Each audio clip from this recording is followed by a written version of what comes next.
Salve galera, bom dia, boa tarde, boa noite, boa madrugada. Mais uma vez, aos muitos latidos de cachorro. Meu nome é Felipe e hoje vou começar o capítulo 3 da Era das Revoluções do Hobsbawm. Especificamente, esse capítulo vai falar sobre os panoramas gerais da Revolução Francesa.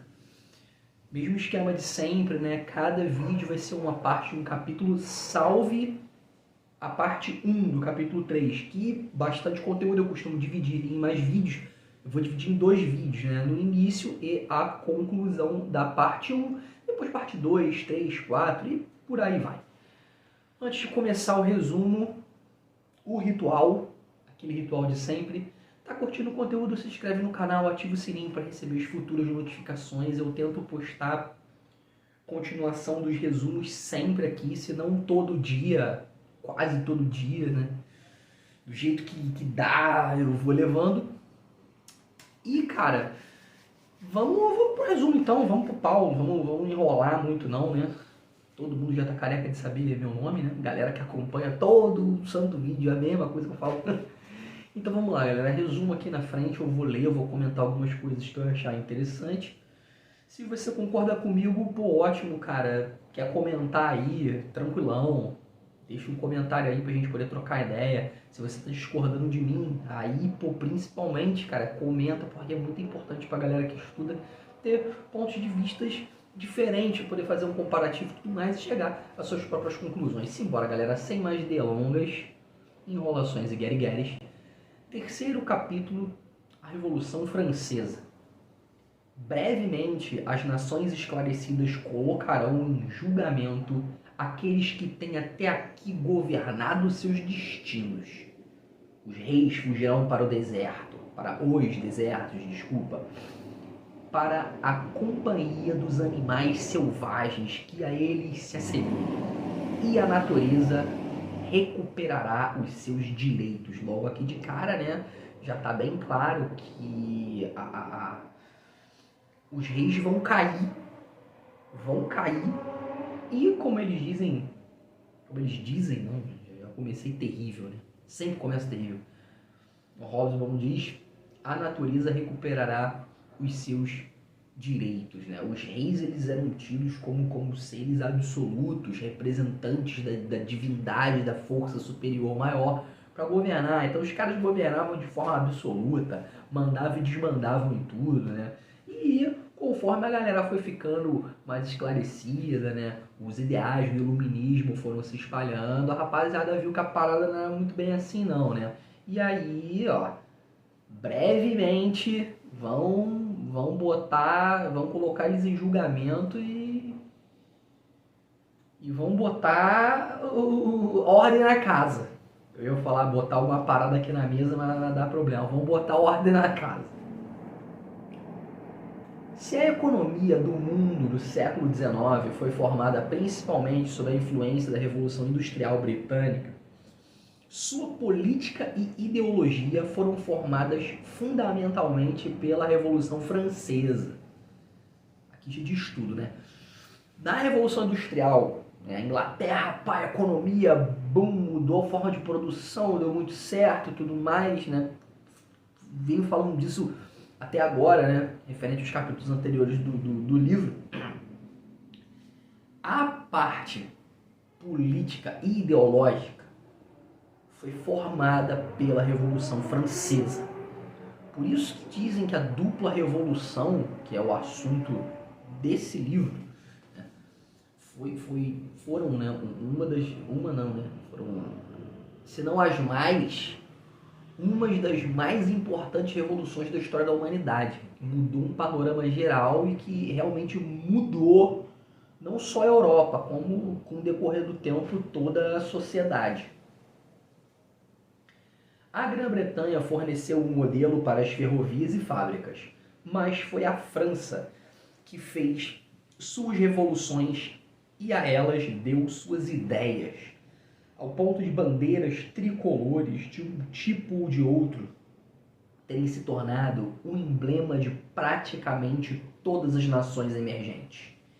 E a política europeia, ou mesmo mundial, entre 1789 e 1917 foi em grande parte a luta a favor e contra os princípios de 1789, ou os ainda mais incendiários de 1793. Né?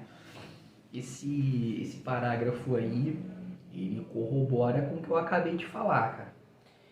Os ideais da Revolução Francesa mudaram não somente a sociedade europeia, como com o decorrer do tempo a global. As bandeiras tricolores representando os três, o lema, né? O lema da Revolução Francesa. Não vou falar quais são os três agora, vai pesquisar, que é importante. E realmente foi uma mudança política e social, ideológica sensacional, cara. Mudou legal a forma de se governar. França forneceu o vocabulário e os temas da política liberal e radical democrática para a maior parte do mundo. A França deu o primeiro grande exemplo, o conceito e o vocabulário do nacionalismo. Né? Foi a França que com os seus ideais, né, começou a dar os exemplos de nacionalismo para a galera e a galera começou a comprar. A França forneceu os códigos legais, o modelo de organização técnica e científica e o sistema métrico de medidas para a maioria dos países. Olha só, cara, quanta mudança os caras promoveram. Sistema de código legal, né, leis, modelo de organização técnica e científica, né, a parte acadêmica, né, desenvolvimento científico, sistema métrico, medidas, né, fora os ideais de nacionalismo. A ideologia do mundo moderno atingiu as antigas civilizações que tinham até então resistido às ideias europeias, inicialmente através da influência francesa. Esta foi a obra da Revolução Francesa. Cara, a última frase... Essa última frase, na verdade essas duas últimas frases, nessa última oração, meu irmão, foi a realidade, nua e crua. A ideologia do mundo moderno atingiu as civilizações antigas, que até então elas tinham resistido a essas mudanças, a esses ideais, né? Mas atingiu e revolucionou e mudou com o passar do tempo. Aí, ó, essa foi a obra da Revolução Francesa. A Revolução Francesa foi muito mais fundamental do que os outros fenômenos contemporâneos e suas consequências foram, portanto, mais profundas. Em primeiro lugar, ela se deu no mais populoso e poderoso estado da Europa, na França. Em 1789, cerca de 1 em cada 5 europeus era francês. Cara, isso é absurdo, né? A França era muito populosa e muito poderosa nessa época. Europa, de 1 a cada 5 era francês, né? Para vocês terem uma ideia do tamanho da coisa. Em segundo lugar, ela foi, diferentemente de todas as revoluções que a precederam e a seguiram, uma revolução social de massa e incomensuravelmente mais radical do que qualquer levante comparável. Pois é, revolução de massa legal. A galera ficou de saco cheio do rei governar de forma absoluta. Ficaram muito bolado, todo mundo ficou boladão, meteram a mão em inchada, o pau começou a quebrar firme em tudo quanto é que é canto, ou o rei cai ou a gente derruba ele.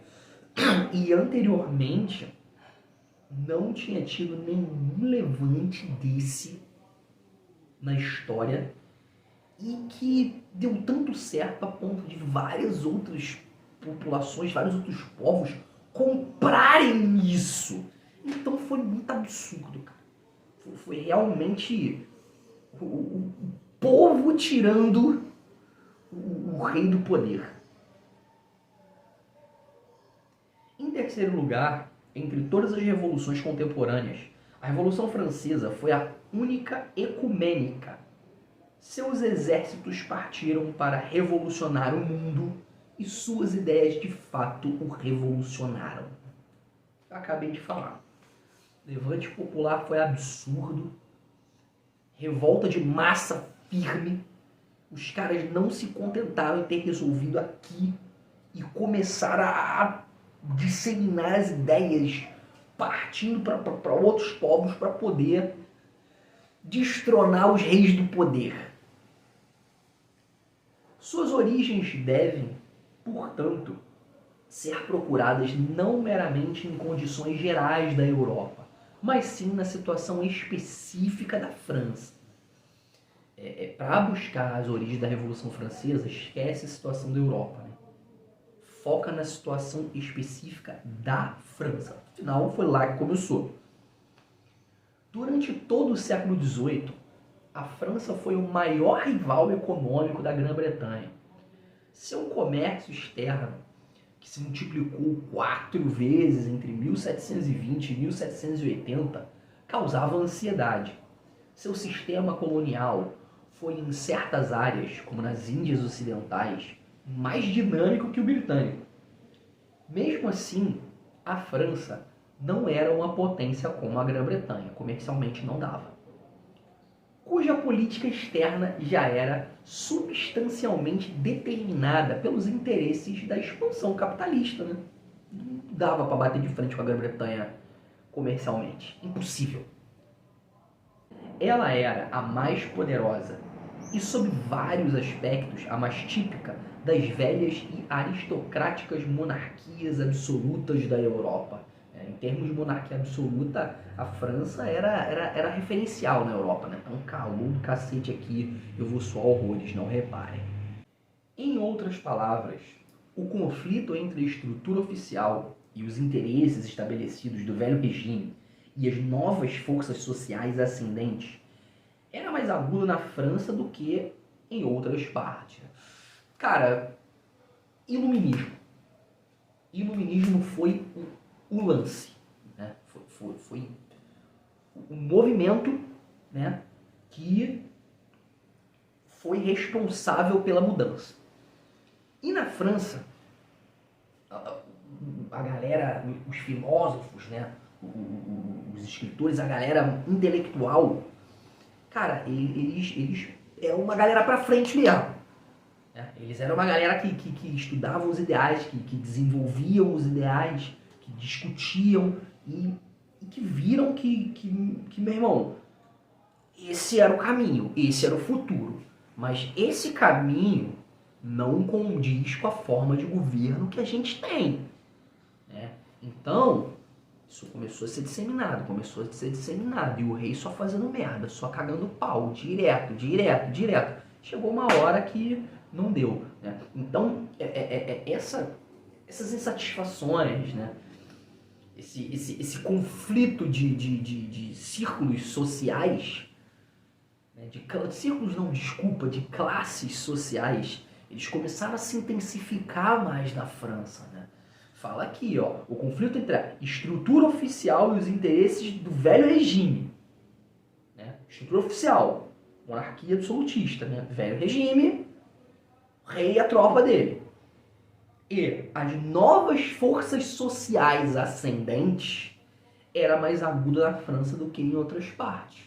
Então, essas duas galera começaram a se chocar de uma forma mais intensa, né, na França do que nas outras partes. Uma generalização desta ordem não nos leva muito longe na compreensão de por que a Revolução eclodiu, quando eclodiu e por que tomou aquele curso notável.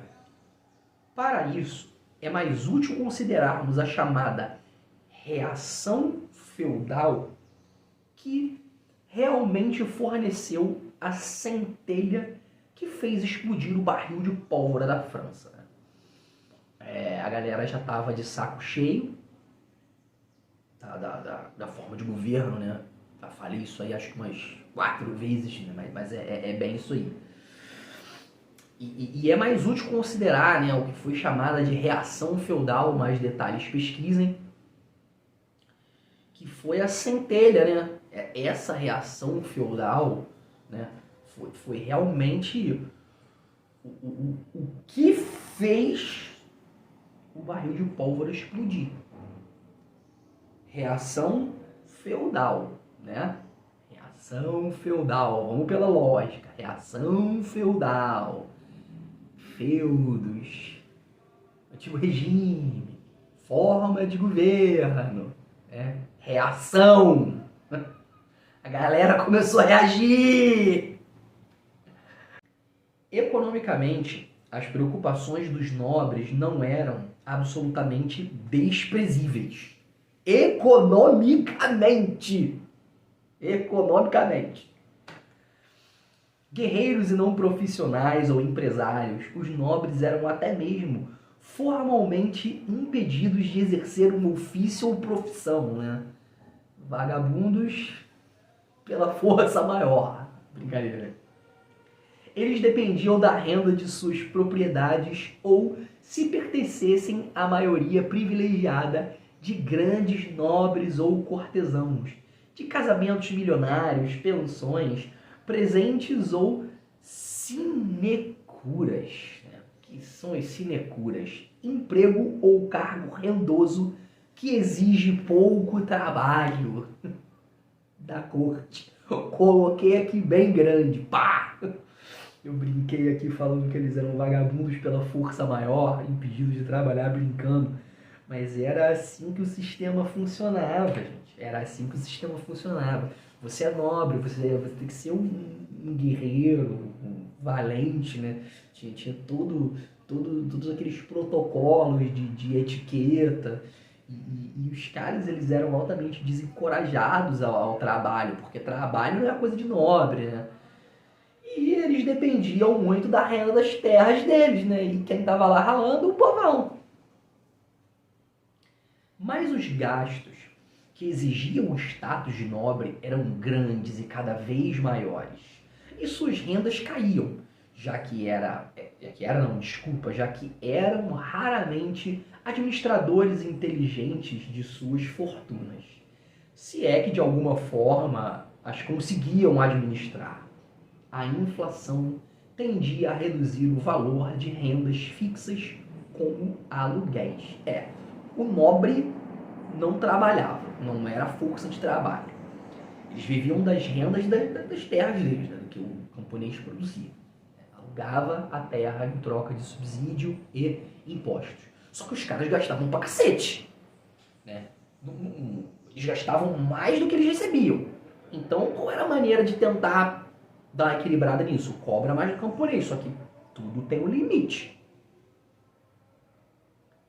Eles, e especialmente os cavalheiros provincianos mais pobres, que tinham poucos outros recursos, tentaram neutralizar o declínio de suas rendas usando o máximo de seus consideráveis direitos feudais para extorquir dinheiro, ou mais raramente serviços, do campesinato. A situação dessa classe enorme, compreendendo talvez 80% de todos os franceses, estava longe de ser brilhante.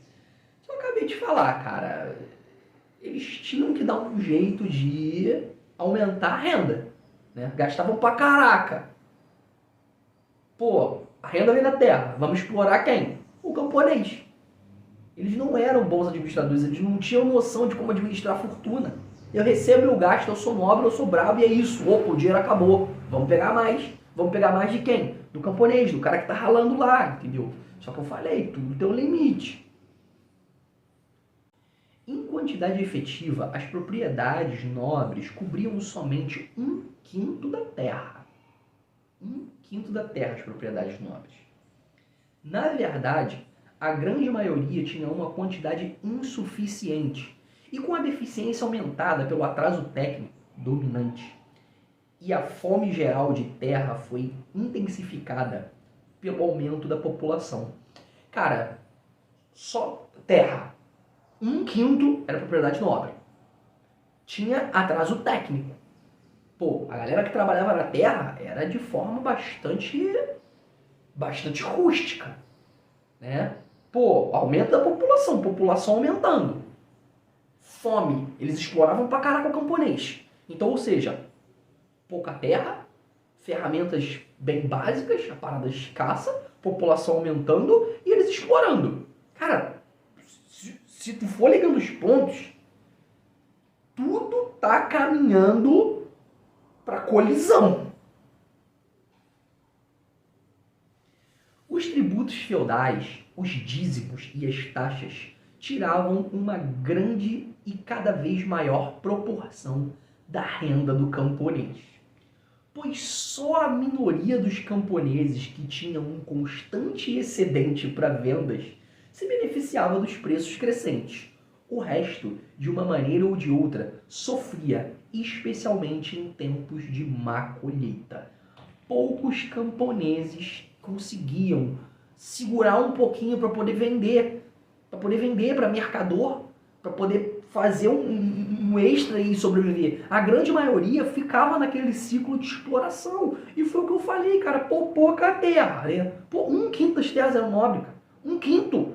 Pouca terra. Pô, ferramentas altamente simples, né? Era uma parada bem rústica. População crescendo. Exploração em cima dos caras. Não tava dando. Ainda tinha dízimo. O bicho tava pegando. Os problemas financeiros da monarquia agravaram o quadro. A estrutura fiscal e administrativa do reino era tremendamente obsoleta e a tentativa de remediar a situação através de reformas de 1774 a 76 fracassou. Então a França envolveu-se na Guerra da Independência Americana. A vitória contra a Inglaterra foi obtida ao custo da bancarrota final. Sinceramente, eu não sei qual é o significado de bancarrota. Se você souber, comenta aí, dá uma moral pra mim, pra quem também não sabe. E assim a Revolução Americana pôde proclamar-se a causa direta da Revolução Francesa. Cara, vamos lá. Guerra é uma parada que gasta muito a grana. Eu comento aqui sempre que eu posso. E até o lado vencedor sai no prejuízo, porque é muito gasto. Muito gasto. A monarquia já estava com problema financeiro, né? Os caras, eu falei, gastavam pra caraca, exploravam camponês pra cacete. Pô, não tava segurando. Inteligentemente, eles ainda decidem entrar na guerra com a Grã-Bretanha, que comercialmente falando, né, tava expandindo, tava melhorando, financeiramente eles estavam só ganhando, só no lucro, né? Olha as ideias do administrativo, né? E do planejamento da monarquia. A gente tá quebrado. Pô, a gente tá quebradão. Pô, o nosso maior rival é a Inglaterra. Pô, a Inglaterra sempre usou o nosso plantão comercialmente. Caraca, mano, bora ferrar com a vida desses caras? Pô, vamos. Eles estão ali numa guerra com a colônia deles lá no ultramar, lá nos Estados Unidos. Bora entrar nessa guerra aí? Ah, vambora, tranquilão, bora dar um pau neles, né? E, cara, por mais que eles tenham vencido a Inglaterra, eles já estavam quebrados. Eles entraram numa guerra, gastam dinheiro pra caraca, gastam recurso pra caraca, muito recurso que eles não tinham. Mas eles venceram. Se juntaram aos Estados Unidos e venceram. Deram um pau na Inglaterra. Churrasco, tiro pro alto, deitamos cara, rolou a revanche. Só que, meu irmão, guerra tem consequência. A França já estava quebrada. E por mais que tivesse saído vencedor dessa guerra, quebrou de vez. Como quebrou de vez? Pô, vamos explorar a galera que tá na Terra. Só que eu falei desde o começo, tudo tem um limite. E a galera chegou no limite. Chegou a hora que o camponês falou, meu irmão, não vai dar. Não vamos tancar essa situação. E, assim, a Revolução Americana pode proclamar-se a causa direta da Revolução Francesa. A causa direta. Os gastos da corte só significavam 6% dos gastos totais em 1788. 6% dos gastos totais, já estava quebrado. A guerra, a marinha e a diplomacia constituíam um quarto. Um quarto. E metade era consumida pelo serviço da dívida existente. Eu falei que guerra gasta dinheiro. A guerra americana e sua dívida partiram a espinha da monarquia. Assim, por assim dizer, esse último parágrafo do primeiro vídeo fala de uma forma técnica o que eu acabei de falar no populacho. Guerra gasta dinheiro pra caraca. A monarquia já estava passando por dificuldades. Eles entraram numa guerra para poder quebrar a Inglaterra. Ganharam. Só que as consequências disso foram drásticas. Né? Tá aqui. Partiu a espinha da monarquia. A causa direta da Revolução Francesa. Então daí que o bicho começou a pegar firme pro lado da monarquia. Galerinha, concluí aqui o primeiro vídeo da parte 1 do capítulo 3. Eu vou bater um rango que eu tô faminto e volto para gravar a conclusão da parte 1. Ritual do fim de vídeo. Tá curtindo o conteúdo? Se inscreve no canal, ativa o sininho para futuras notificações. Sempre tento postar aqui continuação dos resumos. Se você tá curtindo, mano, tu concorda comigo, pô, comenta aí, cara, vambora trocar uma ideia maneira. Se você não tá concordando, pô, Felipe, tu é burro pra caraca, tu tá interpretando malzão e tudo mais, coloca teu ponto de vista aí também, cara, porque isso é muito, muito, muito importante. Tranquilidade? Espero que de uma forma ou de outra eu esteja ajudando vocês, nem que seja só um pouquinho, vocês alcançarem as metas de vocês. Eu também tô na busca, que todos nós consigamos atingir a meta que a gente tá almejando, beleza?